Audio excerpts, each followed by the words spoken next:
Hello and welcome to Bossing English with Mr. F. Today, planning stories, which means we're back with Language Paper 1, Question 5.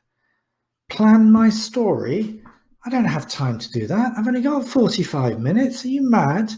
Well, I would heartily recommend that you spend 5 to 10 minutes of those 45 minutes planning. Why? A planned story will be a better structured story, and structure equals marks.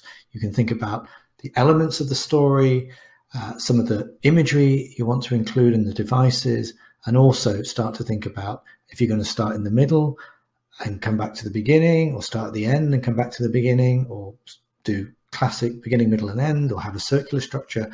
All of these things will be seen by the examiner as having been thought through.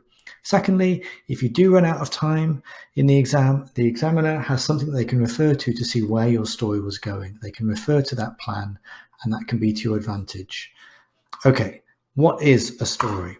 Narratives or stories all have the following: events, a plot, things that happen; character or characters, a setting where the story takes place; dialogue, speech between characters, either direct or indirect, or maybe an internal monologue; and a narrator, either a first person, I, or third person, he, she, and it.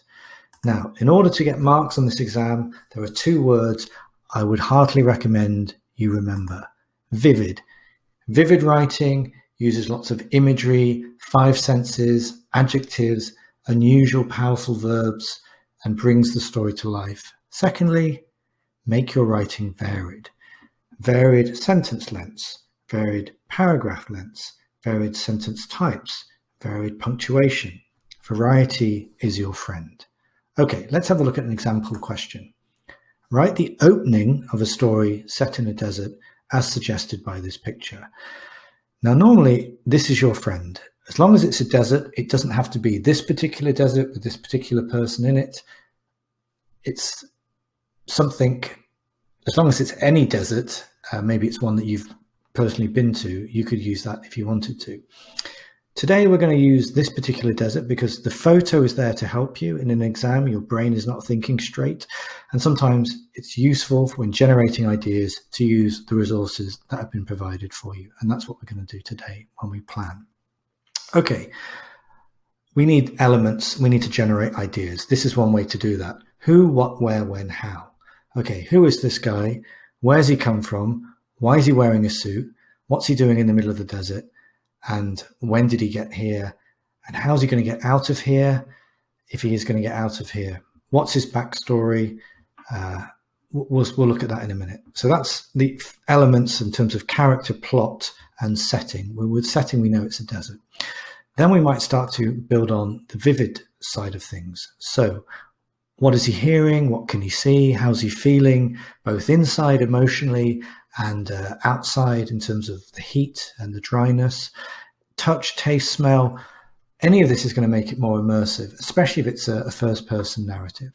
So again, if I have the previous circle, I've got my plot and character elements for my story. Here I've got some of the vivid imagery I'm going to use, and that's a great way to start planning and generating ideas.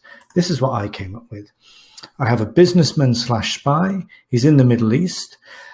He was robbed and dumped in the desert, but there may be a twist. This might be all part of his plan to kind of turn the tables on these guys. In his bag, he's got a gun, and maybe he's a bit, has a bit of amnesia and can't remember what he's doing there.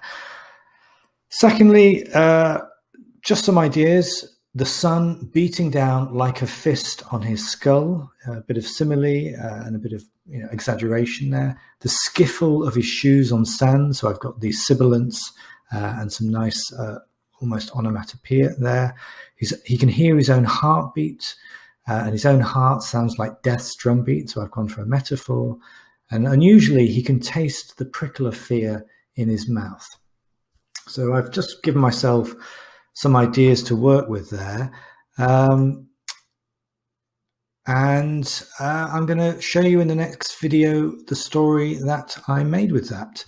Smash that like button, hit subscribe, and follow the next video to see what I did with those.